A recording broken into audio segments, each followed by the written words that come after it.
sudah sangat-sangat lama tidak diucapkan.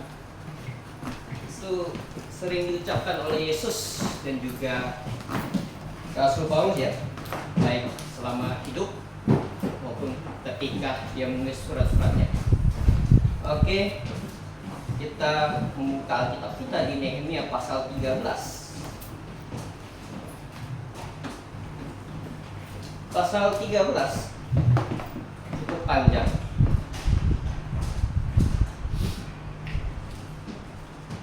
Nehemia pasal 13 kita akan baca dari ayat 1 sampai 10 saja karena sangat panjang. Pasal 13 ayat 1 sampai 10 saya akan mulai di ayat 1 dan cuma seperti biasa balas di ayat kedua begitu seterusnya.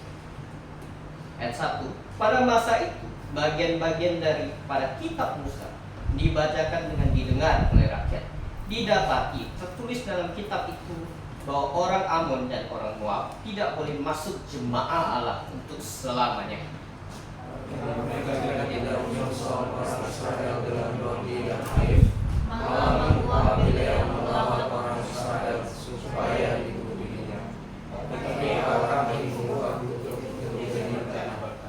ketika mereka mendengar pembacaan Taurat itu, mereka memisahkan semua peranakan dari orang Israel. Tetapi sebelum masa itu, iman Eliasibnya diangkat untuk mengasihi diri rumah Allah kami, dan yang mempunyai hubungan dengan Tobia. Menyediakan sebuah bilik besar bagi Tobia itu. Sebelumnya, orang membawa ke bilik itu korban sajian, kemenyan, perkakas-perkakas dan persembahan persepuluhan daripada gandum, anggur dan minyak menjadi hak orang-orang Lewi, para penyanyi dan para penunggu pintu gerbang, dan persembahan khusus bagi para imam. Ketika peristiwa itu terjadi, aku tidak ada di Yerusalem, karena pada tahun ke-32 pemerintahan Artasasta, Raja Babel, aku pergi menghadap raja. Tetapi sesudah beberapa waktu, aku meminta izin dari raja untuk pergi.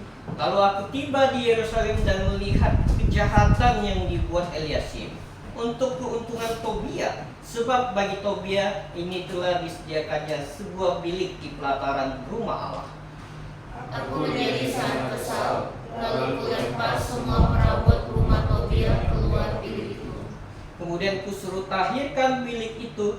Sesudah itu kubawa kembali ke sana perkakas-perkakas rumah Allah, korban sajian dan kemenyan.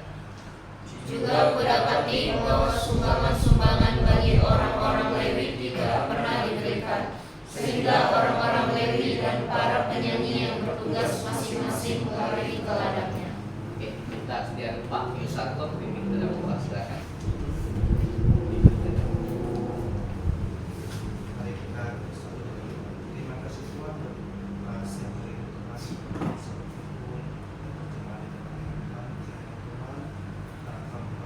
semua dan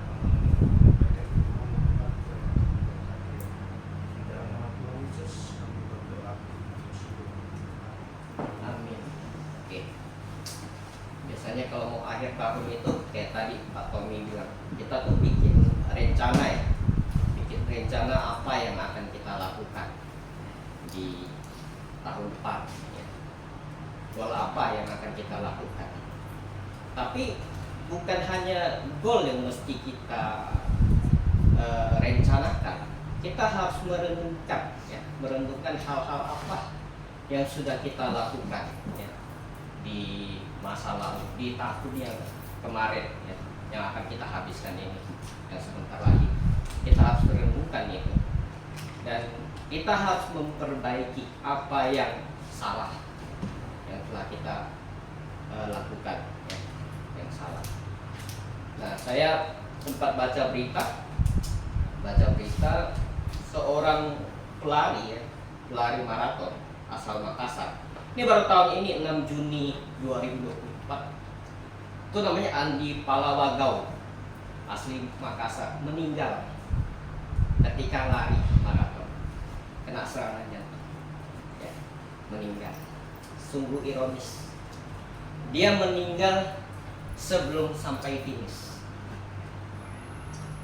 Jadi hidup ini, apalagi hidup kita secara rohani, itu bagaikan perlombaan, seperti kita sedang berlari menuju finish. Ada yang jatuh, tapi tak bangun-bangun. Ada yang jatuh, tapi bisa bangkit. Seperti orang Israel pada zaman Nehemia. Mereka berkali-kali jatuh, tetapi ada yang bangkit, ada yang jatuh, tidak bangkit-bangkit. Nah, kita bisa melihat bagaimana akhirnya Nehemia membangkitkan Israel yang jatuh ini. Kita mau belajar tentang kebangkitan rohani. Nah, ini penting bagi kita. Mungkin di waktu yang lampau, di 1 tahun yang sudah akan kita habisi ini, yang habis kita habiskan, bukan habisi. Kalau kita habisi, kita bunuh tahun ini. Kita habiskan ini, mungkin banyak hal yang salah yang telah kita lakukan. Kita mau perbaiki. Ya. Ada dosa-dosa yang melekat di dalam diri. Kita mau perbaiki. Kita mau bangkit secara rohani. Maka judul renungan kita ada kebangkitan rohani. Ini sangat penting. Ya. Kita mau lihat apa penyebab kejatuhan orang Israel pada waktu itu. Ya. Penyebabnya, hal pertama yang mau saya renungkan bagi kita, mau ajak kita untuk renungkan, itu misalnya di ayat 10 dan 12. Juga kudapati bahwa sumbangan-sumbangan bagi orang-orang Lewi tidak pernah diberikan, sehingga orang-orang Lewi dan para penyanyi yang bertugas masing-masing lari ke ladang. Aku menyesali para penguasa, kataku, mengapa rumah Allah dibiarkan begitu saja? Lalu kukumpulkan orang-orang Lewi itu dan kukembalikan pada tempatnya. Ya, jadi kita bisa lihat salah satu penyebab mereka bisa jatuh seperti itu adalah karena mereka tidak mengasihi Tuhan. Itu hal yang sangat-sangat vital, sangat-sangat dasar bagi orang Kristen. Ya. Kenapa orang Kristen bisa jatuh? Hal pertama karena dia tidak mengasihi Tuhan. Di sini satu kasus yang diangkat oleh Nehemia dalam suratnya ini adalah masalah persembahan perpuluhan. Kemarin berapa minggu yang lalu, Pak Haris itu sudah sebenarnya bahas masalah perpuluhan. Saya tidak perlu panjang lebar yang buka ayat tentang perpuluhan, Maleakhi pasal 3, Matius segala macam sudah dijelaskan sedemikian detail ya. Tapi saya mau tekankan sesuatu. Mengapa orang itu ada yang mengembalikan perpuluhan dan ada yang tidak? Salah satu alasannya karena dia tidak mengasihi Tuhan. Dia tidak mengasihi Tuhan, makanya dia tidak mengembalikan. Kalau dia mengasihi Tuhan, dia akan kembalikan. Kenapa? Karena dia tahu bahwa gereja yang benar ini, ada karena ada pekerja-pekerjanya. Kalau tidak ada pekerjanya, gereja ini tidak ada. Bayangkan dulu Pak Tommy. Saya ingat, nggak usah bahas saya nggak perlu dianggap lah di sini. Pak Tommy 2013 dia kerja sudah nyaman ya, kerja sudah enak, tiba-tiba kuliah, meninggalkan pekerjaannya waktu itu. Sudah cicil motor ya, motornya akhirnya sisa cicilannya kan dikasih ke abang ya. Saya cerita sedikit gitu karena saya sangat kenal dekat dengan Pak Tommy ya. Bayangkan dia tinggalkan semuanya, kuliah, pulang jadi hamba Tuhan, mendirikan GBI Pontianak,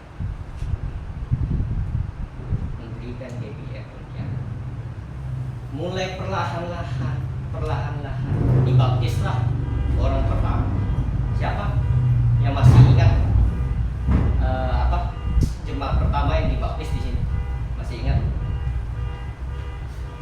Nggak ada yang ingat kan? Saya masih ingat, namanya pernikahan dini. Sekarang sudah tidak tahu kemana ya, nggak tahu kemana. Kemudian ada Jafet, masih saya ingat, kemarin ada datang, sekarang mungkin dia pulang kampung.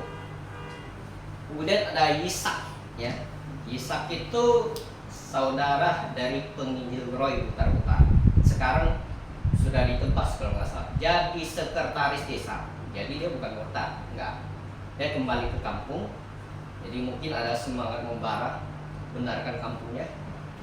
Jadi dia jadi sekdes di sana. Gitu. Jadi ada yang keluar, tetapi ada yang bertahan di dalam kebenaran. Itu hasil dari apa? Dari orang-orang yang mencintai kebenaran. Ini butuh support, ya.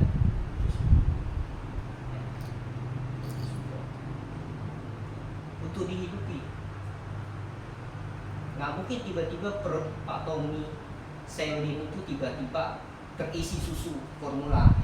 Nggak mungkin, ya kan? Harus ada yang isi itu, ya. Jemaatlah yang mengasihi Tuhan, yang memberikan. Jemaat yang mengasihi Pak Tommy, mengasihi Tuhan dengan mengasihi Pak Tommy, yang memberikan. Baru gereja ini bisa terus eksis. Kalau enggak ya nasibnya kayak zaman Nehemia ini. Nehemia pergi, Lewi tak dikasih perpuluhan, imam-imam juga sama. Akhirnya tidak cukup. Lewi cari kerja lain.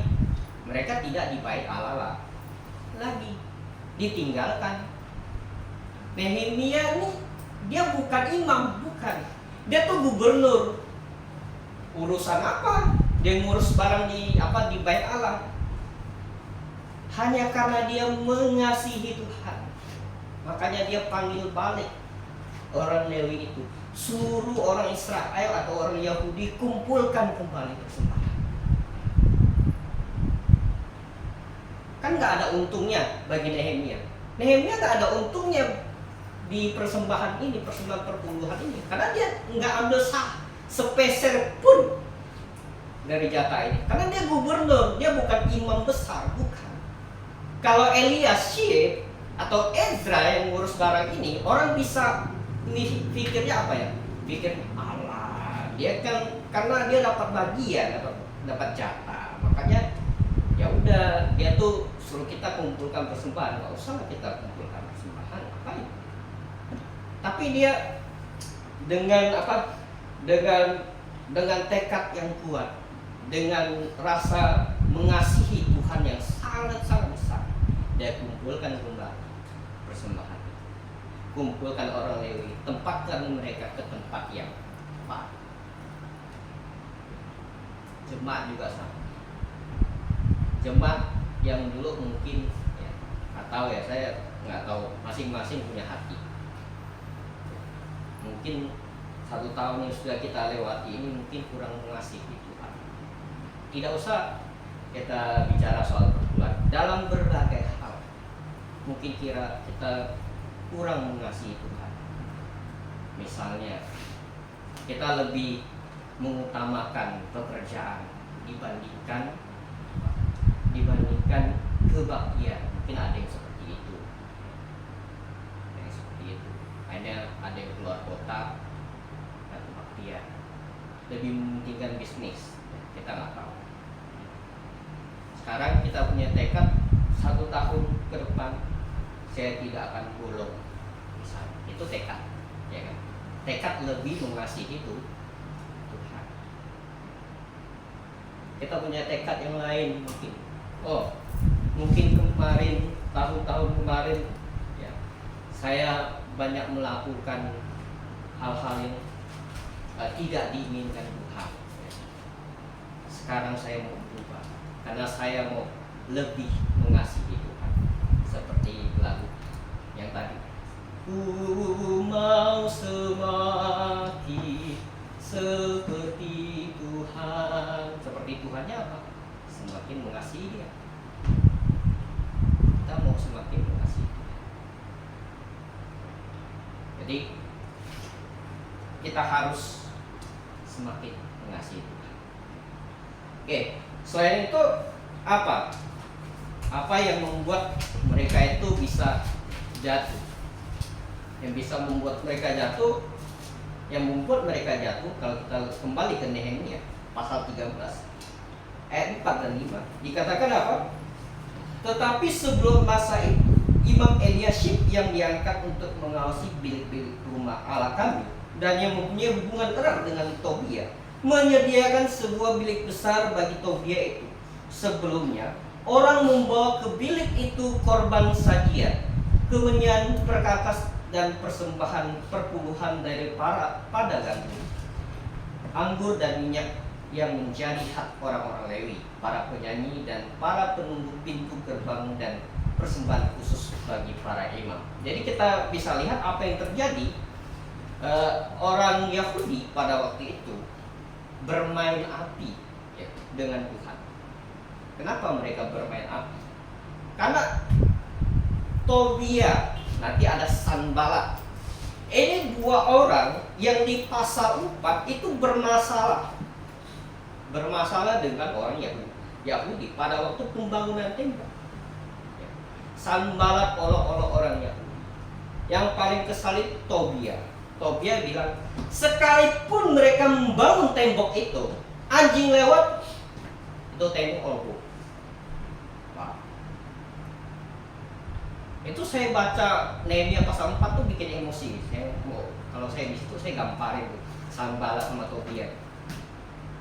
Mereka ini datang tiba-tiba ngolok-ngolok. Bukan hanya itu, mereka tidak puas dengan mengolok-ngolok. Mereka mau membunuh orang Yahudi pada waktu itu. Sekarang ditaruh di bilik imam. Jadi mereka menyimpan musuh dalam selimut.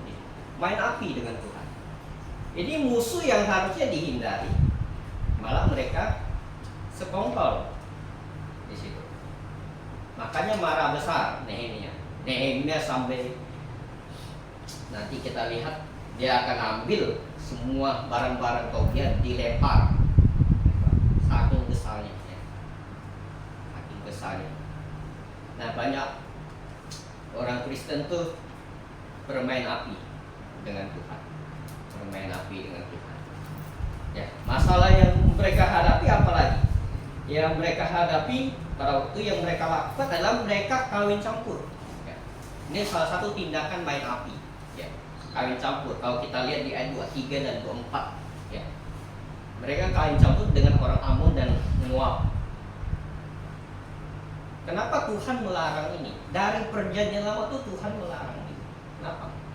Dalam Keluaran 3:4 dan juga Ulangan pasal 7 diberitahu kalau mereka menyerahkan anak-anak mereka, nantinya anak-anak mereka akan mempengaruhi anak-anak mereka untuk menyembah berhala.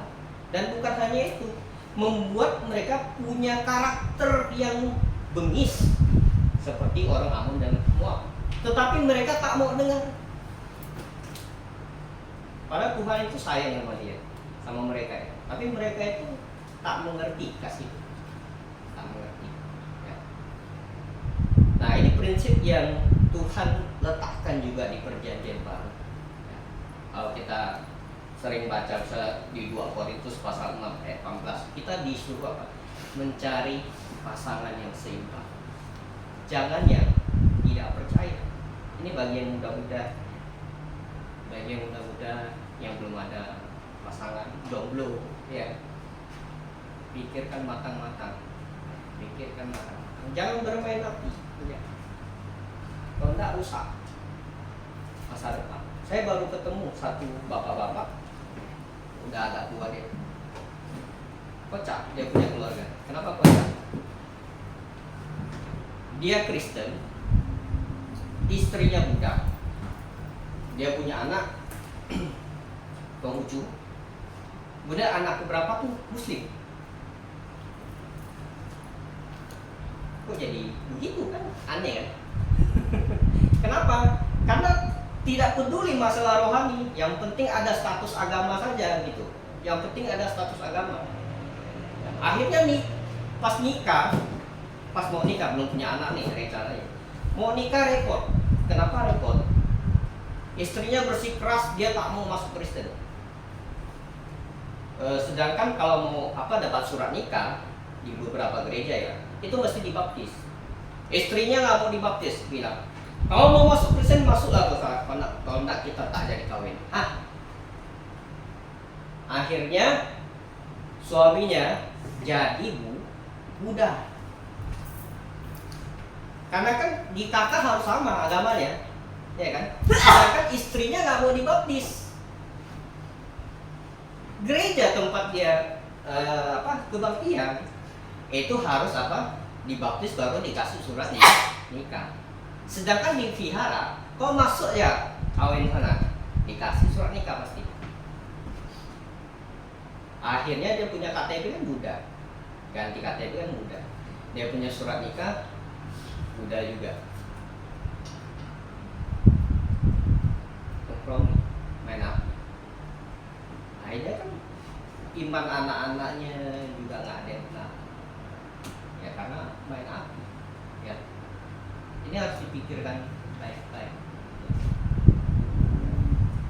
Pikirkan baik-baik.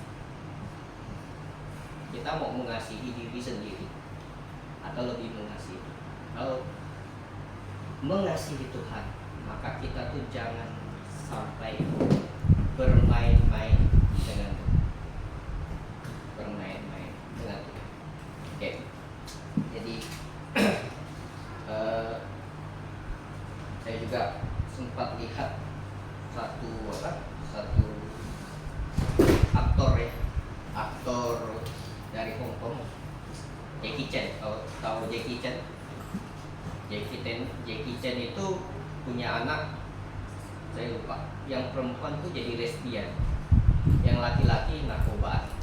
Oh itu miris, ya. Miris. Keluarganya tidak di dalam Tuhan. Nah kita perlu Perlu keluarga yang di dalam Tuhan, supaya saling menjaga, tidak terkamir oleh segala macam godaan dunia, kesesatan dunia yang berusaha merusak orang Kristen, merusak anak Tuhan, sehingga lama-lama yang tadinya benar berpindah menjadi salah. Kita harus berusaha untuk tidak kompromi. Oke, itu hal kedua. Jadi hal yang menyebabkan mengapa orang itu bisa jatuh. Sekarang kita mau belajar bagaimana cara bangkit. Ya. Kalau sudah jatuh harus bangkit. Ayat 1 dan ayat 2 dikatakan, pada masa itu bagian-bagian daripada kitab Musa dibacakan dan didengar oleh rakyat.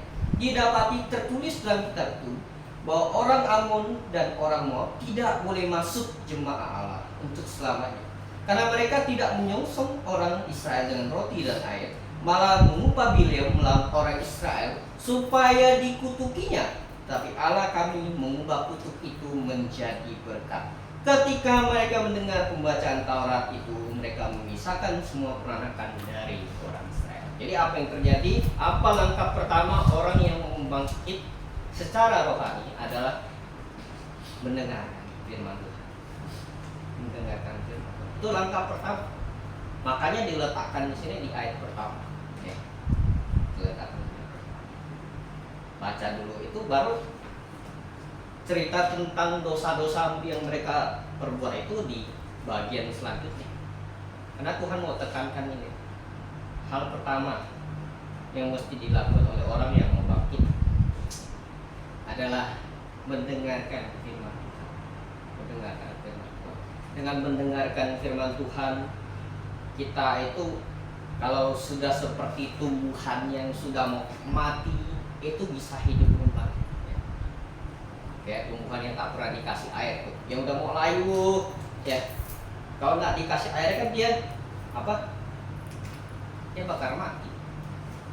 Nah, di dalam Mazmur pasal 1 ayat 1 dan sampai 3, firman Tuhan itu diumpamakan seperti air. Kita itu seperti pohon. Orang benar itu seperti pohon yang tumbuh di dekat sumber air. Kalau tumbuh di dekat sumber air, maka dia akan akan sehat, bahkan akan berbuah. Kemarin saudari Ines bikin status, buah apa nih? Buah bedalai. Masih saya buah bedalai itu salah satu buah yang juga banyak tumbuh di sungai, ya. Tumbuh di sungai, tumbuh di pinggiran sungai. Saya kadang kalau beberapa kali ya ke Sebangki kan lewat jalur sungai itu ketemu banyak buah yang kayak gitu. Ada yang buah yang kayak durian itu, apa namanya? Saya juga pekawai. Nah, itu kayak durian itu, tapi bukan durian, bau dia. Bau dia. Nah, seperti itu. Jadi mereka tumbuhnya tuh lebat, banyak lagi, ya, nggak habis-habis. Ya. Sekarang musim duriannya numpuk minta ampun, sampai orang jual 4 ikat 10.000, ya, 4 ikat 10.000, luar biasa, ya. Karena apa? Karena musim panen, ya, musim panen. Nah, kita tuh harus seperti itu. Mendengarkan firman Tuhan. Firman Tuhan itu seperti air, seperti roti yang bisa menghidupkan tubuh rohani kita. Kalau kita tak pernah makan dan tak pernah minum secara rohani, maka lama-lama kerohanian kita itu akan loyo dan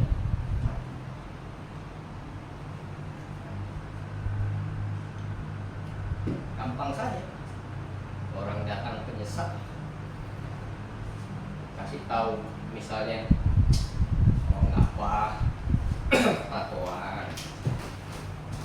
Sekarang kan bukan zaman perjanjian lama kayak Siddhartha itu apa nggak apa itu perjanjian lama. Perjanjian baru boleh tatoan. Saya baru lihat ada satu, ini kan musim Natal ya, Natal mereka. Ada lagu ini Holy Night ya, itu sangat booming kalau lagi Natal. Ada sekumpulan band, pianisnya itu main piano, tapi pakai baju yang singlet, tatoan, vokalisnya rock. Holy Night, jadi dibikin nggak mampu saya dengar itu. Itu karena saya silaturahmi lah dengan teman yang yang merayakan kan nggak enak dipanggil kita nggak datang, ya datanglah ya datang ke sana. Saya dengar saya mau pusing, nggak berapa lama pulang. Nah itu zaman tuh sudah begitu, ya, zaman sudah begitu. Musik dikompromikan segala macam, ya. Hal-hal yang mungkin ya orang kira itu kecil, padahal enggak. Firman Tuhan itu nggak ada yang namanya kecil besar. Semuanya di hadapan Tuhan sama. Di hadapan Tuhan sama. Firman Tuhan itu tetap firman Tuhan, nggak ada kecil besar. Tuhan suruh jangan tatoan, ya jangan tatoan. Kalau jangan tatoan engkau bersikeras, itu bukan engkau mengasihi Tuhan, engkau mengasihi diri sendiri. Ada musik yang baik, malah engkau mau konsumsi musik yang sampah, ya. Musik yang sampah. Engkau tidak mengasihi Tuhan, tapi mengasihi diri sendiri, ya. Maka kita harus berubah. Nah, langkah selanjutnya adalah merekonstruksi diri. Perlu berubah. Sudah dengar firman Tuhan, di dalam firman Tuhan itu ada teguran untuk memperbaiki diri. Makanya apa yang terjadi? Di pasal 8 ayat 8 dan 9 apa yang dilakukan? Ayat 8 dan 9 dikatakan, aku menjadi sangat kesal. Lalu kulempar semua perabot rumah Tobia keluar bilik itu. Kemudian kusuruh tahirkan bilik itu. Sesudah itu kubawa kembali ke sana perkatas rumah Allah, korban sajian dan kemenyan. Jadi apa yang mereka lakukan selanjutnya? Mereka berubah, frontal berubahnya, nggak pakai pelan-pelan lah. Nehemia, janganlah begitu. Nggak, Nehemia tuh berubah semuanya. Dari Sabat yang dilanggar, kawin campur itu diusir semuanya. Tobia tuh diusir. Pedagang yang berdagang di hari Sabat itu diusir, diancam kalau kau datang lagi, katanya, usir kau. Tuh orang Moab kan datang mau berdagang ya di kota. Dagangnya pada hari Sabat kan. Jadi Nehemia itu berubah secara frontal. Jadi nggak pakai sedikit demi sedikit, lama-lama jadi bukit. Ya. Kita berubah tuh harus total different. Ya. Total different. Harus punya tekad. Saya harus berubah secara total Tuhan. Ya. Saya tidak mau berubah sedikit demi sedikit, karena kalau saya berubah sedikit demi sedikit, ya rayuan iblis untuk saya kembali lagi itu akan semakin kuat, ya, semakin kuat. Bukannya balik, kita akan semakin terjerumus, ya. Nah, itu yang terjadi. Jadi menyingkirkan masalah secara frontal. Apalagi yang terakhir ayat 29. Sebenarnya banyak. Ya, ini kan 31 ayat. Ayat 29. Dikatakan, ya Allahku, ingatlah bagaimana mereka mencemarkan jabatan imam serta perjanjian mengenai para imam dan orang-orang Lewi. Jadi langkah terakhir ya. Ini sebenarnya langkah awal dari orang yang mau bangkit, yaitu berdoa. Jadi Nehemia di sini dia berdoa kepada Tuhan. Di khotbah saya yang minggu lalu saya berkata Nehemia itu rajin berdoa. Gubernur yang rajin berdoa. Beda dengan Zerubabel. Zerubabel itu dalam catatan Ezra itu saya jarang ketemu dia berdoa. Nehemia itu rajin. Dari sebelum pulang dia mau minta izin sama Artasasta, dia berdoa. Mau bangun bait suci, mau bangunnya seperti apa, dia minta hikmat dengan Tuhan, ya. Ketika dianiaya dia berdoa pada Tuhan, dan ketika waktu ini dia mau membangkitkan Israel, dia berdoa kepada Tuhan. Nah, ini penting. Kenapa? Orang itu tidak bisa berubah dengan sendirinya, ya, dengan kemampuan. Kenapa? Karena manusia ini tinggal di dalam natur berdosa. Butuh Roh Kudus. Butuh Roh Kudus yang menguatkan kita, yang memampukan kita untuk berubah. Kalau kita hanya mau berubah saja tetapi tidak berharap kepada Tuhan, tidak berdoa kepada Tuhan, ya Tuhan akan lihat saja, kamu berubah sendiri, berubahlah sekarang. Ya. Saya lihat satu postingan ya, gitu. Ini Rocky Gerung ya. Rocky Gerung bilang, kalau Tuhan tahu apa yang kita butuhkan, buat apa kita berdoa? Ini Presiden akal sehat Indonesia. Siapa yang angkat dia? Bodoh benar. Kenapa pula kita tak perlu berdoa kepada Tuhan? Gara-gara Tuhan tahu apa yang kita butuhkan, ya kan? Coba, misalnya Pak Yusanto ini punya banyak anak kan?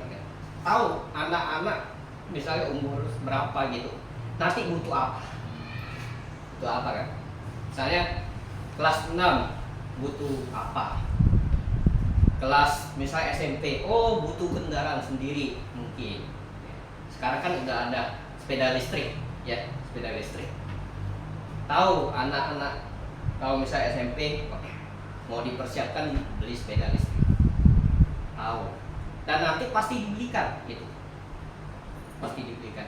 Tapi beda, misalnya ada anak yang satunya dia tuh suka komunikasi dengan bapaknya. Pak, aku kan mau SMP nih, Pak. Capek jalan kaki, Pak. SMP di sana kan jauh nih, Pak. Bapaknya tahu SMP tuh jauh gitu. Tapi beda dengan anak yang datang terus dia komunikasi dengan bapaknya, minta sepeda, curhat sama bapaknya.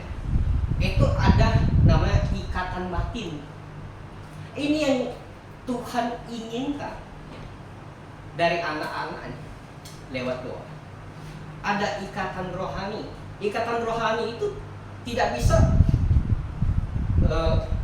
tidak bisa muncul tanpa ada interaksi gitu, tanpa ada interaksi. Harus ada interaksi antara kita dengan Tuhan yang lewat doa dan juga baca firman Tuhan. Jangan berharap kita jadi anak kesayangan Tuhan, tapi kita tidak pernah berdoa. Jangan berharap kita jadi anak kesayangan Tuhan.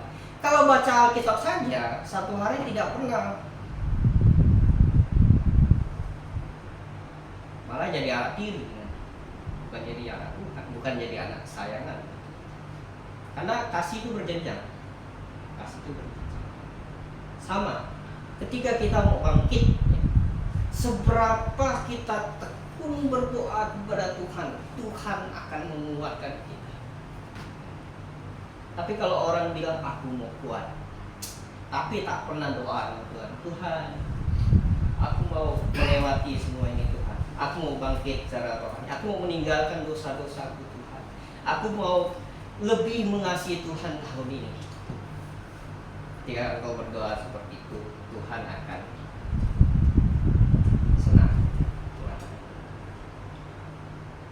dan Tuhan akan memiliki ikatan rohani bersama dengan. Amin. Oke, demikian firman Tuhan. Biarlah ini menjadi pedoman hidup kita di tahun yang akan kita lalui tahun depan. Minta kesetiaan Pak Sukardi, ini kita doa.